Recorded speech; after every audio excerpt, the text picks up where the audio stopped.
মা তারাকতু বাদি ফিতনাতান হিয়া আদাররু আলার রিজালি মিনান নিসা। আল্লাহর নবী বলে, আমার উম্মতের জন্য সবচাইতে বড় ফিতনা পুরুষের জন্য, নারীর চাইতে বড় কোনো ফিতনা আমি রেখে যাই নাই। পুরুষের জন্য নারী এই উম্মতের জন্য সবচাইতে কি বড় ফিতনা। উবাইদ ইবনে আমের আল মক্কি, উনি এত বড় জবরদস্ত বুজুর্গ, ওই আস-সিকাত নামক গ্রন্থের মধ্যে লেখে, ওনার যুগে একজন ব্যক্তি, তার স্ত্রী ছিল বড় সুন্দরী। এক ব্যক্তি, তার স্ত্রী বড় সুন্দরী, অপরূপা, এত সুন্দর। দেখবেন যারা বেশি সুন্দরী হয় তাদের একটু অহংকার হয়, অহংকার বেশি থাকে, ঠিক না বে ঠিক? রূপেরও তো একটা অহংকার আছে, আছে না? যেই জিনিস যত বেশি সুন্দর তার ভিতরে অহংকার থাকে তত বেশি, একটু অহংকার বেশি। তো এই নারী একদিন তার স্বামীর সামনে রাতের বেলায় খুব সাজুগুজু করতেছে। তিনি আবার ওই সময় তাবি যারা ছিলেন তারা পরপুরুষকে সৌন্দর্য দেখাতেন না, যতটুকু সাজতেন স্বামীর জন্যই সাজতেন। আর এটা কি আছে? জায়েজ আছে।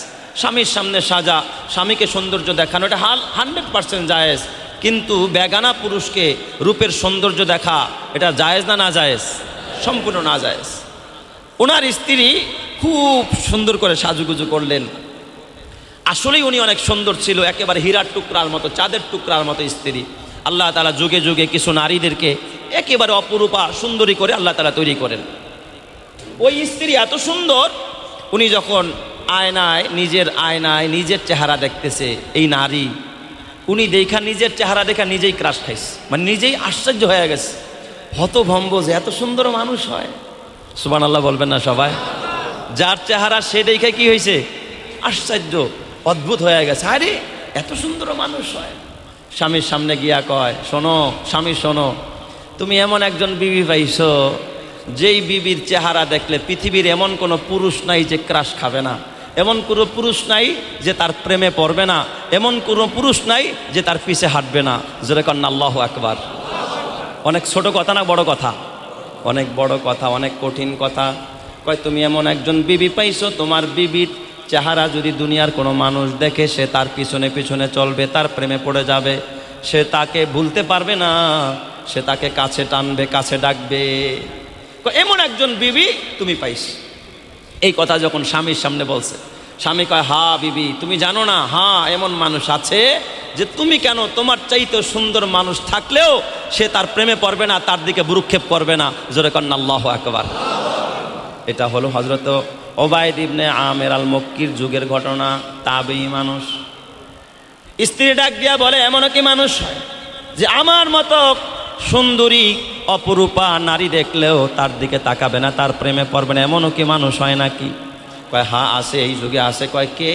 কয় ওই ব্যক্তি হলো একজন বিশিষ্ট তাবেঈ, তার নাম হলো হযরতে উবাইদ ইবনে আমের আল মক্কি রহমতুল্লাহ আলাইহি।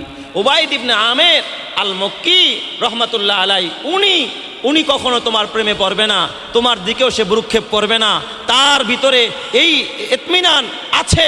আর আমিও এতটা আত্মনির্ভরশীল যে সে কোনোদিন কোনো পর নারীর দিকে তাকাবে না। জোরে কন্না আল্লাহু আকবার। এই কথা যখন স্বামী বলছে, স্ত্রী কয় তাইলে একটা চ্যালেঞ্জ হয়ে যাক, একটা বাজি হয়ে যাক, বাজি দেখি তোমার ওই শায়েকরে আমি পটাইতে পারি কিনা। কয় কি চ্যালেঞ্জ? কয় বড় একটা চ্যালেঞ্জ হয়ে যাক, বলো যদি আমি তারে ফিতনায় ফেলতে পারি তাইলে তুমি আমারে কি দিবা? কয় তুমি যা চাও তাই দিমু। এই যুগেও দেখবেন কিছু মানুষ এই ধরনের উল্টা পাল্টা বাজি ধরে কি ধরে না?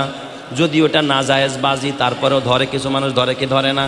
কয় তুই যদি ওর এই ফুলটা দিতে পারস তোর এই পুরস্কার দিম, আছে না নাই? আছে।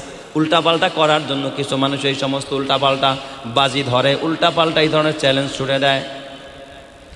ওই আল্লাহর বান্দি আসলে অনেক সুন্দর, এত সুন্দরী, উনি একেবারে সেজে গুজে হেজাব লাগায়া, নেকাব লাগায়া, একেবারে সাজুকুজু করে মসজিদে হারামের ভিতরে হযরতে উবাইদ ইবনে আমের আল মক্কি রহমতুল্লাহ আলাই ওখানেই দরজ দেন, ওখানে ইবাদত করেন। ওনার কাছে দরজায় গেছেন, গিয়া প্রথমে কিন্তু বোরকা পরা, হেজাব লাগায়া দরজার সামনে গিয়া সালাম দিস। সালাম দিয়া বলে, হুজুর আপনার কাছে একটা মাসআলা জানতে চাইছি। কি জানতে আসছি বলেন? মাসআলা। প্রথমে ছলনা দিছে, কি মাসআলা জানতে চাই। কয় ঠিক আছে বলেন। কয় না হুজুর, এমনি ওপেনে বলা যাবে না, পার্সোনাল মাসআলা, সবার সামনে মসজিদের সামনে বলা যাবে না, একটু পাশে চলেন, খাস কামরায় চলেন, একটু গোপন জায়গায় চলেন। আল্লাহর ওলি সাদা দিলওয়ালা, যেহেতু বোরকা পরা নারী, পাশে একটা মসজিদে হারামের পাশে একটা নিবৃত্ত জায়গায় যেখানে মানুষ দেখে না, ওই জায়গায় চলে গেছে। কয় বলেন ও বোন, আপনার কি মাসআলা আপনি আমার কাছে জানতে চান, আপনি আমাকে বলেন। এই কথাগুলো বলতে বলতে কিছু কথা সে তার নিজের পক্ষ থেকে বলতেছে। হঠাৎ করে ওই মহিলার তো উদ্দেশ্য খারাপ, তারে পটানোর জন্য আসছে। অমনি তার চেহারা থেকে এই হেজাবটাকে, নেকাবটাকে সরায় ফেলছে। হজরতে ওবায়দ ইবনে উমাইর রহমাতুল্লাহ আলাইহি তাকায় দেখে সত্যি একটা চাঁদের টুকরা। চাঁদের টুকরার মধ্যেও খুঁত থাকতে পারে, কিন্তু আল্লাহর বান্দির চেহারার মধ্যে অতটুকু খুঁত নাই, এত সুন্দর হীরার টুকরার মতো। চিৎকার মেরে কন্যা আল্লাহু আকবার। এটা উনি বুঝতে পারে নাই যে এমনি সে নেকাবটা খুলে ফেলবে, চেহারাটা বের করে ফেলেছে। চেহারাটা বের করার সাথে সাথে হযরত ওবায়দ ইবনে উমাইর আল মাক্কি সাথে সাথে নজরটাকে নিচের দিকে করেছে। নজরটাকে নিচের দিকে করে ডাক দিয়া বলে, ইয়া হে আল্লাহর বান্দি, ইত্তাকিল্লাহ, আল্লাহকে ভয় করো, খবরদার খবরদার, তুমি এইভাবে চেহারা ওপেন করবা না। তোমার বোধ হয় কোনো উদ্দেশ্য খারাপ, তুমি কেন আমার সামনে এইভাবে তোমার চেহারা খুলতেছো? চেহারা ডাকো, ইত্তাকিল্লাহ ওয়াহজিবি, তুমি আল্লাহকে ভয় করো, চেহারা ডেকে ফেলো। ওই আল্লাহর বান্দি ডাক দিয়া কয়, না না না, ও আল্লাহর বান্দা, আমার মতো সুন্দরী নারী তুমি আর জীবনে কোথাও পাবে না। আমি তোমাকে আমার সব কিছু দেওয়ার জন্য এসেছি, তুমি এখন আমার কাছে যা চাবে আমি তোমাকে তাই দিয়ে দিব।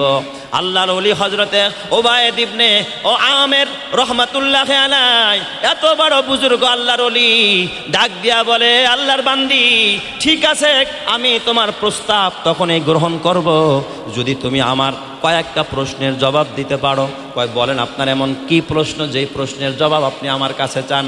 কয় শোনো, আমার 1 নম্বরের প্রশ্ন হলো, যদি আজকে তোমার আর আমার মরণ হয়ে যায়, আর যদি তুমি আর আমি মিজানের পাল্লার সামনে দাঁড়াই, মনে করো আল্লাহ তাআলা এক পাল্লায় তোমার নেকি উঠাইতেছে, আরেক পাল্লায় তোমার বদি, তোমার গুনাহ উঠায়, তখন যদি এই অপকর্মের কথা ওই জায়গায় তোমার মনে পড়ে, আয়ু সিররুকা, তাইলে কি তোমাকে এটা আনন্দ দিবে এই ঘটনা? কয় না, এটা কোশ্চিন কালো আমাকে আনন্দ দিবে না। কয় আল্লাহর বান্দি, ইত্তাকিল্লাহ, তাইলে আল্লাহকে ভয় করো। তুমি শোনো, আজকে যদি পুলসিরাত কায়েম হয়ে যায়, পুলসিরাতের পোল 20 দিন আকারে পার হতে হবে, সুতার চাইতেও চিকন, খুরের চাইতেও ধার, বলো ওইটা পার হতে হবে। ওই জায়গায় যদি তোমার বাবা তুমি যদি ওই জায়গায় দাঁড়ায়া যাও, এরপরে যদি তোমার আজকের এই ঘটনা তোমার মনে হয়, বলো তোমার এই ঘটনা কি তখন তোমাকে আনন্দ দিবে নাকি? আল্লাহর বান্দি কাঁদতেছে, কয় না না, এই ঘটনা তখন আমাকে লজ্জায় ফেলে দিবে, আমি তখন চিৎকার মেরে কাঁদতে থাকবো। কয় শোনো, আল্লাহর আদালতে যখন দাঁড়াইবো, আল্লাহ পাক যখন বলবে তোমার আমলনামা ডান হাতে দিবে না বাম হাতে দিবে, তখন তোমার এই বদ আমল যদি তোমার সামনে আসে, তখন তুমি খুশি হইবা না বেজার হইবা? কয় আমি তো তখন বেজার হয়ে যাব, আমি তখন খুশি হইতে পারবো না। কয় শোনো, আমলনামা যদি বাম হাতে পাও, আর যদি তোমাকে টাইনা টাইনা ফেরেশতারা জাহান্নামের দিকে নিয়ে যাও, তখন তুমি খুশি হইবা না বেজার হইবা? এই কথা বলতেই মহিলাটা আল্লাহর ভয়ে কাঁদা আরম্ভ করেছে, হেজাবটা লাগায়, আল্লাহর ওলি আমারা মাফ করে দেন, আমার স্বামী সত্য বলেছে, আপনার মতো পরহেজগার বুজুর্গ মানুষকে ধোকা দেওয়ার মতো আমার মতো নারী কোনোদিন পারবে না। চিৎকার মেরে কান্না আল্লাহু আকবার, আরো জোরে বলেন না আল্লাহু আকবার। হলদে ডানার সেই পাখিটি এখন ডালে ডাকে না, মনের কোণে রঙিন ছবি এখন সে আর আঁকে না। এখন কেন ধূসর হলো মন, মিলিয়ে দিল মিষ্টি গোলাপ বন।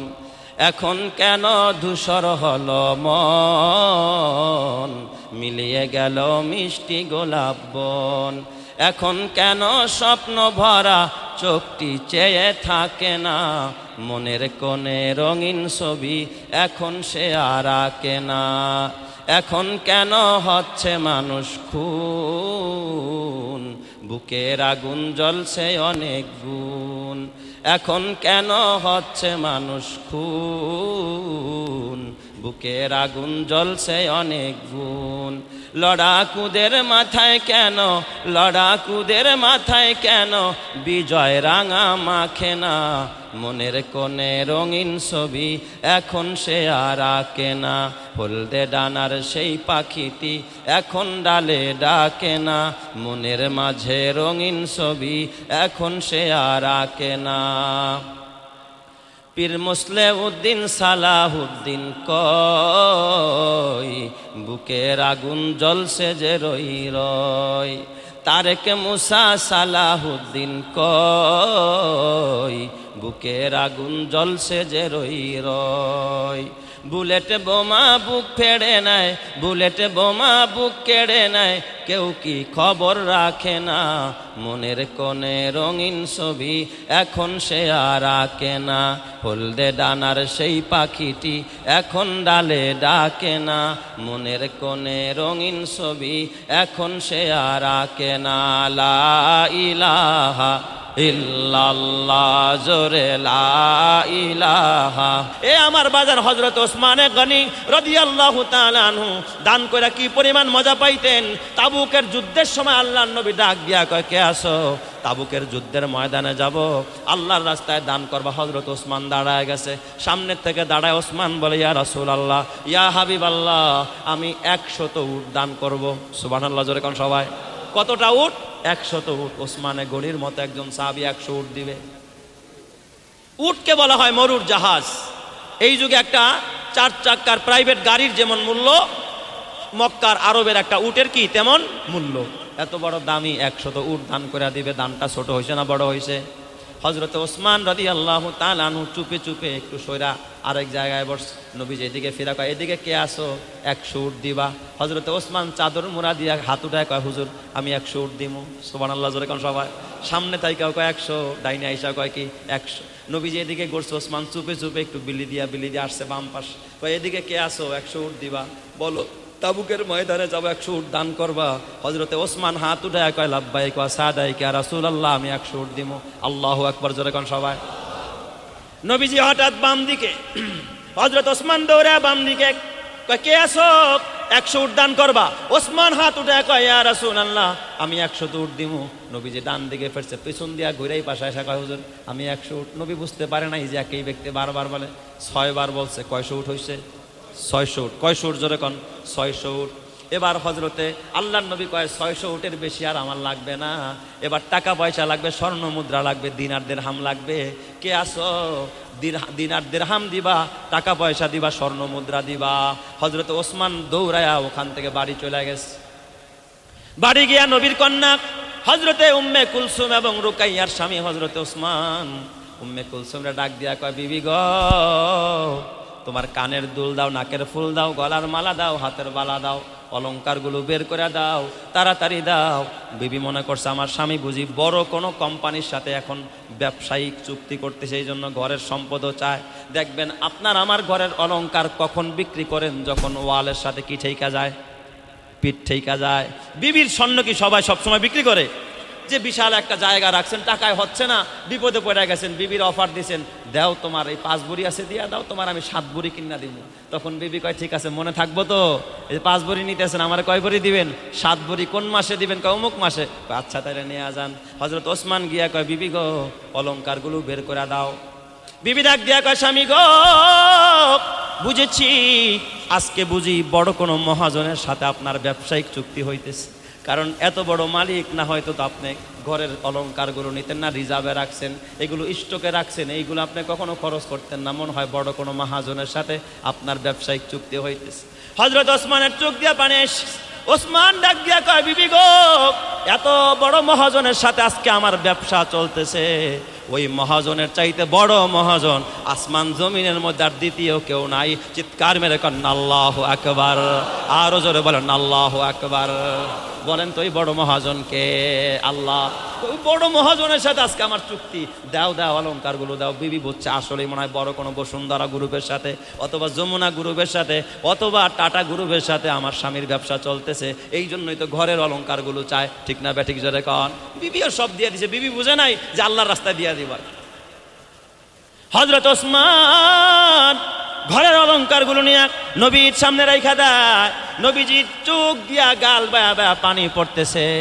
নবী ডাক দিয়া আমার ওসমান এত দান করলো, আমার ওসমান আমারে খুশি করে ফেললো। আল্লাহ নবী হাত উঠায় ডাক দিয়া কয়, লিকুল্লি নাবিয়িন রাফিকুন ওয়া রাফিকুন ফিল জান্নাতি ওসমান ইবনে আফফান। কয় প্রত্যেক নবীর জন্য একজন দোস্ত থাকবে, একজন বন্ধু থাকবে জান্নাতে। আর আমার জান্নাতের ভিতরে আমার বন্ধু কে হবে জানো নি? আমার জান্নাতের ভিতরে আমার বন্ধু হবে আমার হযরত ওসমান। চিৎকার মেরে কন্না আল্লাহু আকবার। হযরত ওসমান রে নবীজি কি বানায় নিছেন? বন্ধু। এই যে এত দান করলো, বলেন তো মজা থাকলে না থাকলে? মজা না থাকলে জীবনে ওসমান এত দান করতেন না। এ আমার বাজান, তোমার হাতে পায়ে ধরা বলি, সবাই দান করতে পারে না। সবার টাকায় মসজিদ হয় না, সবার টাকায় মাদ্রাসা হয় না, সবার টাকায় এতিমের পেটে যায় না, সবার টাকা কোরআনের পথে যায় না। এই জন্য আল্লাহ তাআলা বলে, ইয়া আইয়ুহান নাস আনতুমুল ফুকারাউ ইলাল্লাহ ওয়াল্লাহু হুয়াল গনিয়ুল হামিদ। হে লোকেরা, তোমরা সবাই কিন্তু ফকির, আল্লাহর কাছে মুহতাজ। আর আল্লাহই হলো একমাত্র অমুখাপেক্ষী, আর আল্লাহই হলো প্রশংসিত।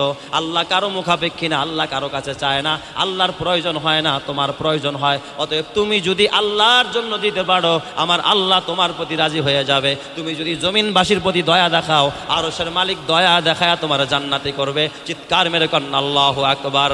বলেন তো আমার আল্লাহ পারে কি পারে না? এই জোরে বলেন, পারে কি পারে না?